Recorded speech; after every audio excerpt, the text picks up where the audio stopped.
একটি আঘাত তার গায়ে লাগতে পারে নাই, শেষ পর্যন্ত লোহার ভারিতে নিজেই জমিনে বসে পড়ছে। আর কত সময় এই লোহা টোহা নিয়ে কত সময় দাঁড়ায় থাকবে?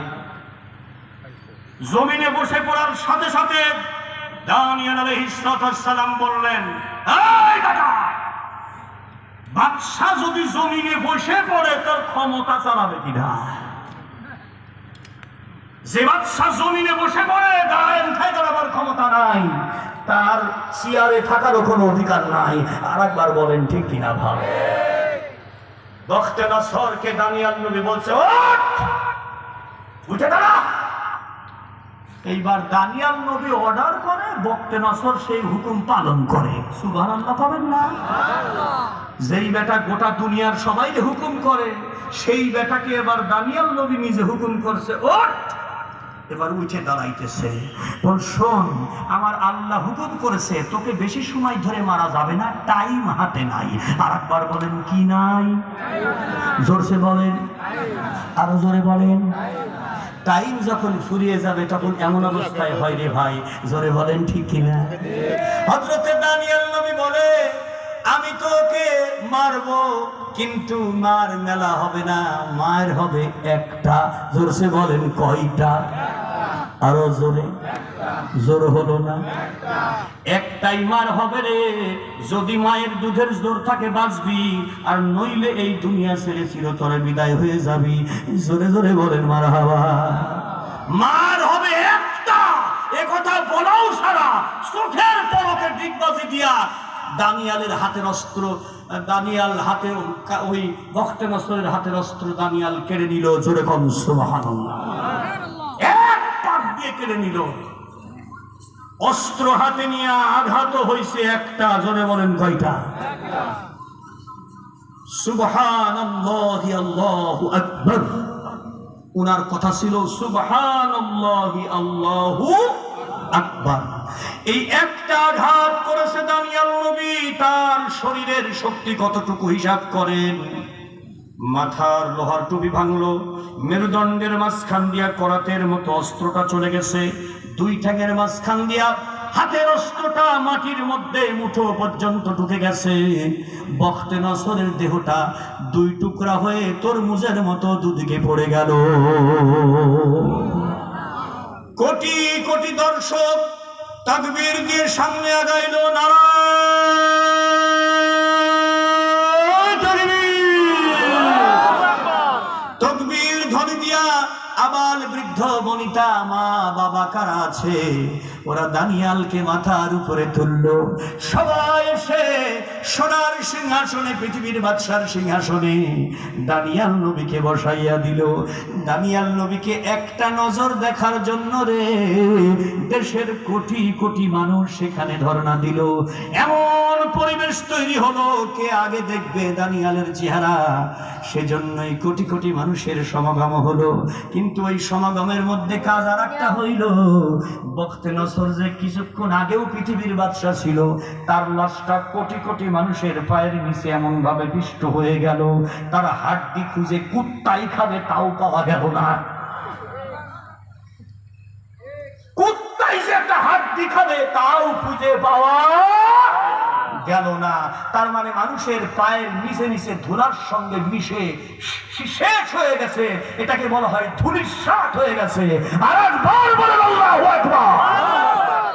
পৃথিবীর বড় বড় জালেমগুলোর পরিণতি এমন হয়েছে, আজকে ইসরায়েলের বুকে ইহুদির বড় বড় নেতারা যেইভাবে হত্যাকাণ্ড চালাচ্ছে, হয়তো বা এমন পরিবেশ তৈরি হবে, মুসলিম দুনিয়ায় যদি জাগরণ তৈরি হয়, তাহলে ওই ইসরায়েলের ইহুদিদেরকে পৃথিবীর মুসলমানেরা ধূলিসাৎ করে দেবে।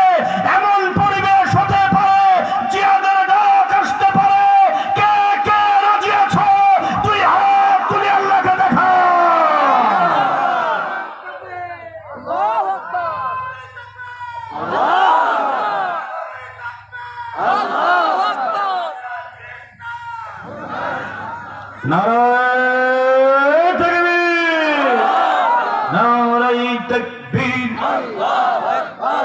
আল কোরআনের আলো, আল হাদিসের আলো, আছে যেখানে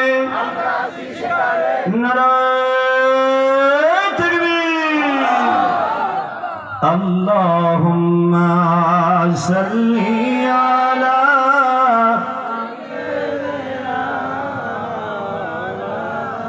ওয়া আলা আলি সাইয়্যিদিনা মাওলানা। মন আমার কাদরে যেতে সোনার মদিনায়, যেতে সোনার মদিনায়, যেথায় নবীজি ঘুমায়। আল্লাহুম্মা সাল্লি আলা মাওলানা মুহাম্মদ ওয়া আলা আলি সাইয়্যিদিনা মাওলানা মুহাম্মদ। জোরে বলেন সাল্লাল্লাহু আলাইহি ওয়াসাল্লাম। তাহলে সুবহানাল্লাহ বলে ডাকতো একজন নবী, তার নাম হলো হযরতে দানিয়াল। আরেকবার বলেন সুবহানাল্লাহ। এখন আপনাদের কাছে আমি একটা প্রশ্ন রাখি, এই প্রশ্নটার উত্তর আপনারা দেন। নামাজের মধ্যে যে বলেন সুবহান রব্বিয়াল আযীম রুকুতে, সেজদায় গিয়া যে বলেন সুবহান রব্বিয়াল আলা, কোথায় পাইলেন? কোন নবী কবে থেকে, কোন ব্যক্তির থেকে আল্লাহ রাব্বুল আলামিন রুকুর তাসবিহ সেজদার তাসবিহ শুরু করলেন? আমরা যেটা পড়ি সুবহান রব্বিয়াল আযীম, সুবহান রব্বিল আলা, কবে থেকে শুরু হলো, কার থেকে শুরু হলো, এটুকু জানা দরকার আছে না? না, হ্যাঁ, খুব ভালো করে কতটুকু বলেন। আমি খুব অল্প সময়ে আপনাদের কথা শেষ করব ইনশাআল্লাহ। বেজার হইতেছেন আমার কথা? না, আমি শুধু সুবহান শব্দের ব্যাখ্যা করতেছি। সুবহান রাব্বিয়াল আলা কোথা থেকে আসলো? লক্ষ্য করুন, আল্লাহ রাব্বুল আলামিন হযরতে আদম আলাইহিস সালামের জন্মে অর্থাৎ পৃথিবীতে আগমনে 2000 বছর আগে কাবা ঘর তৈরি করছে। জোরে কোন সুবহানাল্লাহ। তাফসীরে কাবীরের মধ্যে বর্ণনা রয়েছে হযরতে আদম আলাইহিস সালামের পৃথিবীতে আগমনেরও 2000 বছর আগে কাবা ঘর তৈরি করেছে ফেরেশতারা। জোরে বলবেন না আল্লাহু আকবার। এখন ঘটনাটা হলো হযরতে আদম আলাইহিস সালামের দশম পুরুষ হইল হযরতে নূহ আলাইহিস সালাম। আরেকবার বলেন সুবহানাল্লাহ। নূহ আলাইহিস সালাম কে আল্লাহ রাব্বুল আলামিন 1000 বছর হায়াত দিয়েছিলেন। তার মধ্যে 950 বছর উনি ইমানের দাওয়াত, কালেমার দাওয়াত দিয়েছিলেন।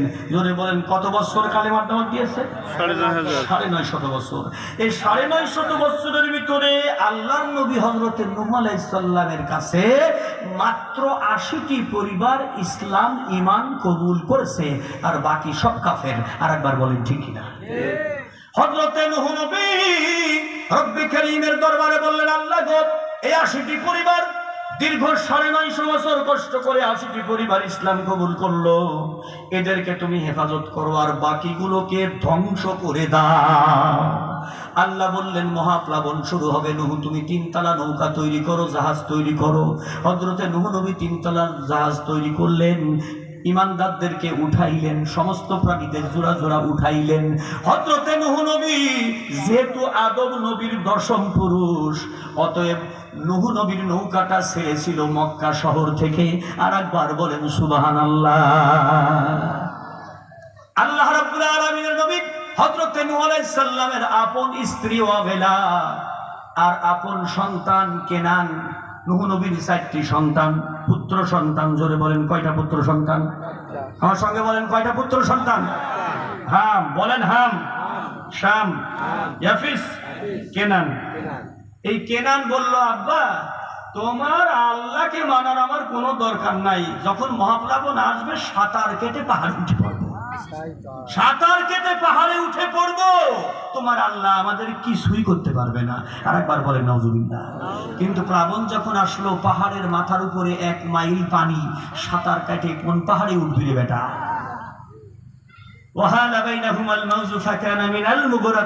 জোরে কর আল্লাহু আকবার। সেই ব্যাখ্যা করার সময় আমার নাই।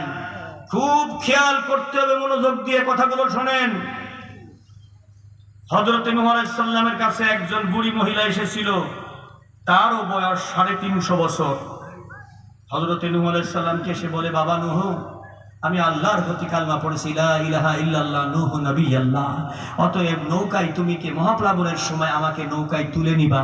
নূহ নবী বিরক্ত হইয়া বলে, বুড়িমা বারবার বলো না, অবশ্যই তোমাকে নৌকায় তুলে দেওয়া হবে, তুমি এখন যাও, আমার বহু কাজ আছে। কিন্তু নূহ নবী ইনশাআল্লাহ বলে নাই। আর একবার বলেন, কি বলে নাই? এই ইনশাআল্লাহ না বলার কারণে আল্লাহ রাব্বুল আলামিন মনে করায় দেয় নাই। হযরতে নূহ নবীরও ক্ষমতা হয় নাই, মনে করে ওই মহিলাকে নৌকায় উঠায় নেয়। হযরতে নূহ আলাইহিস সালামের নৌকা 40 দিন ধরে চলতে লাগলো। জোরে বলেন, কয় দিন? রুকুর সুবহান রাব্বিল আযীম কোথায় পাইলেন? সিজদার সুবহান রাব্বিল আলা কোথায় পাইলেন? সেটাই বলতেছি। জোরে কোন আল্লাহু আকবার। নূহ নবীর মহাপ্লাবনের ঘটনা বলার দায়িত্ব আমার না, ওই ঘটনা আমি বলতে চাইও না, শুধু সুবহানের ব্যাখ্যাটা বলতে চাইতেছি। আল্লাহ রাব্বুল আলামিনের নবী হযরতে নূহ আলাইহিস সালামকে আল্লাহ রাব্বুল আলামিন নির্দেশনা দিলেন, ওয়াস্তাওয়াত আলাল জুদি, জুদি পর্বত, ফিলিস্তিনের পাদদেশে জুদি পর্বত যেটা আছে সবচাইতে উঁচু পাহাড়, ওই পাহাড়ে গিয়ে তোমার নৌকাটাকে নোঙর করো। হযরত নূহ আলাইহিস সালামের নৌকা জুদি পর্বতে নোঙর করলো। পৃথিবীর সমস্ত পাহাড়ও ডুবে গেছে, কাবা শরীফের পাথরও খুলে খুলে চলে গেছে। জোরে বলেন আল্লাহু আকবার। পরবর্তীতে ওই কাবা ঘর আবার ইব্রাহিম খলিলুল্লাহ ইসমাইল জবিহুল্লাহ নতুন করে আবার কাবা বানাইলো আল্লাহর হুকুমে। জোরে জোরে বলেন মারহাবা। সুবহানাল্লাযী আসরা বিআবদিহি লাইলাম মিনাল মাসজিদিল হারাম ইলাল মাসজিদিল আকসা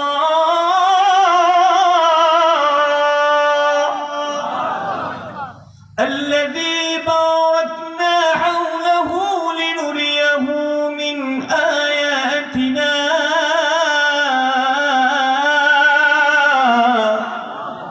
إنه هو السميع البصير।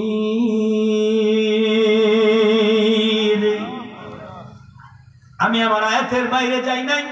আল্লাহ রাব্বুল আলামিনের নবী হযরতে নূহ আলাইহিস সালাম জুদি পর্বতের মাথায় দাঁড়াইয়া, খাড়া খাড়া পাহাড়, আল্লাহ পাকের নবী বললেন, আল্লাহ যতদিন ছিলাম মক্কায় ইবাদতের কোনো অসুবিধা হয় নাই, ওখানে কাবা ইবাদত করেছি, কিন্তু এখানে ইবাদতখানা তো নাই, তুমি তো ইবাদতের জন্য আমাদের বানিয়েছো।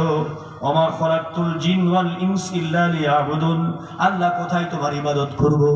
আমার মাওলাই কারীম হযরতে নূহ নবীকে বললেন, যদি পর্বত থেকে নেমে যাও, পূর্ব দিকে একটুখানি এগিয়ে যাও, দেখতে পারবে বিশাল বড় একটা চওড়া পাহাড়, যেই পাহাড়টাকে বলা হয় ফিলিস্তিন পাহাড়। এই ফিলিস্তিন পাহাড়ের মাথাটা 40 বর্গ মাইল জুড়ে চওড়া। জোরে জোরে বলেন মারহাবা। এরই মাঝখানে নূহ নবী, তুমি তোমার ওই 80টি পরিবারের যুবক ছেলেদেরকে সাথে নাও, পাহাড় থেকে পাথর নিয়ে এসে একটা আমার ইবাদতখানা তৈরি করো।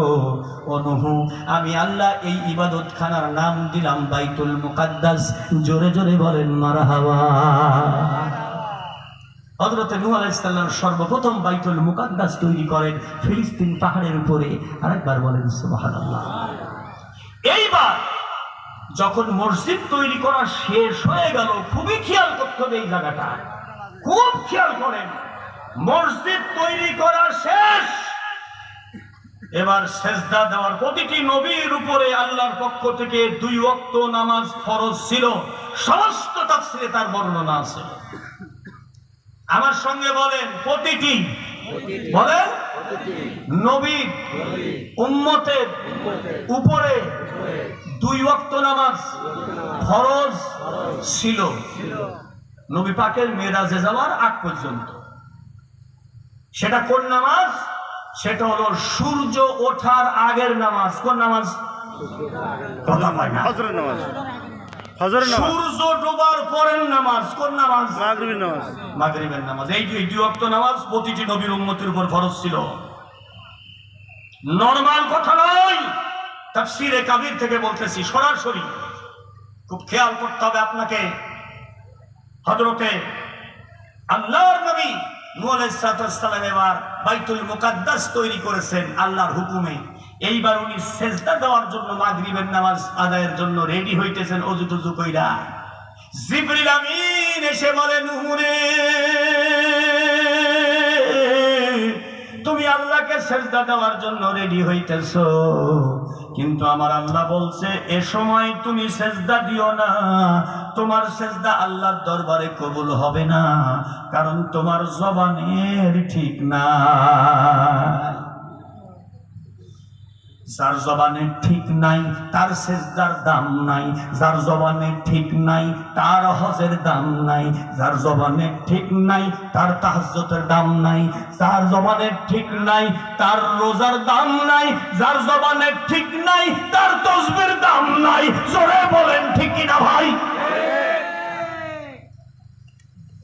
নূহ নবী, তোর জবানের ঠিক নাই, খবরদার আমারে সেজদা দিবি না, তোর সেজদা আমি কবুল করব না। আল্লাহ গো, কি অপরাধ আমি করেছি যে তুমি আমার সেজদা কবুল করবে না? আমি না তোমার নবী? বলে, রাখ তোর নবী পরে, আগে জবানটা ঠিক কর। শোন শোন শোন রে নূহ, তোর ছেলে কেনান যখন পানির মধ্যে ডোবে আর ওঠে তখন তুই হাত বাড়াইছিলি, আমি আল্লাহ নিষেধ করলাম ইয়া নূহ লাইসা মিন আহলিক, এজন্যই হাতটা সরাই নিয়েছিলি। কিন্তু আমার একজন বান্দি, নৌকা যখন তুই তৈরি করিস ব্যস্ত সময়, সেই সময় আমার একজন বৃদ্ধা বিধবা অসহায় একজন বান্দি তোর কাছে এসে বলেছিল একবার দুইবার তিনবার, নূহ রে, আমাকে বিপদের দিন মহাপ্লাবনে নৌকায় তুলে নিবা। বিরক্ত হইয়া তুই বলেছিল অবশ্যই তুলে নেব, তুমি যাও, এখন বিরক্ত করো না। তুমি সেদিন ইনশাল্লাহ বলো নাই, আমি আল্লাহ দায়িত্ব নেই নাই, মনে করায় দেই নাই। আমি দেখতে চাই তোমার মাথায় কত মেধা যে তুমি মনে কইরা আমার বান্দিকে নৌকায় তুলে নাও। তোমাকে একটা ছোট্ট পরীক্ষায় আমি ফেলে দিয়েছি, যেহেতু ইনশাল্লাহ বলো নাই দায়িত্বটা তোমার, কেন তুমি আমার বান্দাকে ওয়াদা দিয়েছিলে, জবান দিয়েছিলে আমার বান্দিকে তুমি তুলে নিবে নৌকায়, কিন্তু আমার বান্দি কেমন আছে তার খবর তো তুমি এ পর্যন্ত নিলা না। 40 দিন নৌকা ভ্রমণ করলা আর মসজিদ তৈরি করলা। তোমার নৌকা ভ্রমণ আর মসজিদ তৈরি করে তোমার কি হবে? তোমার জবানেরই তো ঠিক নাই। কিয়ামতের কঠিন ময়দানে মিথ্যাবাদীর কাতারে তোমার উঠতে হবে। যতক্ষণ পর্যন্ত ওই বান্দির কাছে গিয়ে তুমি ক্ষমা না চাও, নইলে তোমার রেহাই নাই। আর একবার বলেন সুবহানাল্লাহ। এই খেলা খেলে কে? জোরসে বলেন আর একবার। জিবরিল আমিন বলতেছে, আল্লাহ গো, আপনি আপনার নবীর সাথে কি করেন? বলে, আমি একটা হালকা শাস্তি দিতেছি। হালকা শাস্তি কতটুকু জানেন? মক্কা শহর থেকে ফিলিস্তিন পর্যন্ত 1200 মাইল রাস্তা, এই 200 মাইল রাস্তা দৌড়া, এটা হলো হালকা শাস্তি। জোরে বলবেন না আল্লাহু আকবার।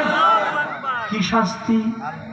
হলো হালকা জিকির। বুঝতে পারছেন না? তো এই হালকা জিকির করিতেছে, দেখ কেমন লাগে, দৌড়া। হযরত নূহ আলাইহিস সালাম সেই ফিলিস্তিন থেকে দৌড় শুরু করেছে। এইবার তো আর নৌকা চালানোর জন্য পানি নাই রে ভাই, পানি তো নেমে গেছে। দৌড়াইতে দৌড়াইতে তাফসীরে কাবীরে আসছে হযরত নূহ নবী 500 মাইল রাস্তা দৌড়াইছে রে। সরে বলেন আল্লাহু আকবার। কুকুরের মতো জিহ্বা বেরিয়ে গেছে এতখানি। হযরত নূহ নবী একটা পাহাড়ের পাথরের উপরে বৈশা একটুখানি জিরায়া নিতে চাই, অমনি আমার আল্লাহ বলেন, ইযা জাআ আজালুহুম লা ইস্তাখিরুনা সাআতাও ওয়া লা ইস্তাকদিমুন। মউতের ফেরেশতা আজরাইলের হাতে তোর মৃত্যুর টাইম লিখে দেওয়া আছে রে নূহ, টাইম হলে তোকে ধরবে, ছাড়বে না। অতএব মৃত্যুর আগেই তওবা কর, বুড়ির কাছে গিয়া ক্ষমা চা। নূহ নবী জান প্রাণ দিয়ে আবার দৌড়ানো শুরু করলো। দৌড়াইতে দৌড়াইতে দৌড়াইতে মক্কার উপকণ্ঠে ওই বুড়ি মহিলার বাড়ির কাছাকাছি গিয়া হযরত নূহ নবী দেখতে পেল পাহাড়ের জায়গায় পাহাড় নাই, পাথর খুলে পাহাড় ধ্বংস হয়ে গেছে। কাবা ঘরের জায়গায় কাবা ঘর নাই, কাবা ঘর ধূলিসাৎ হয়ে বালির নিচে চাপা পড়ে গেছে, কিন্তু বুড়ির খেজুর গাছের তৈরি করা খেজুরের পাতার বেড়া দেওয়া সেই বাড়িটা যেমন ছিল তেমনই আছে। আর একটু আসতে বলেন, আর একটু আসতে বলেন। এ কার ক্ষমতা? আরো জোরে বলেন। হযরতে নূহ নবী আকাশের দিকে হাত তুলে বলে, মাওলাই কারীম, এ কি দেখতেছি? কাবা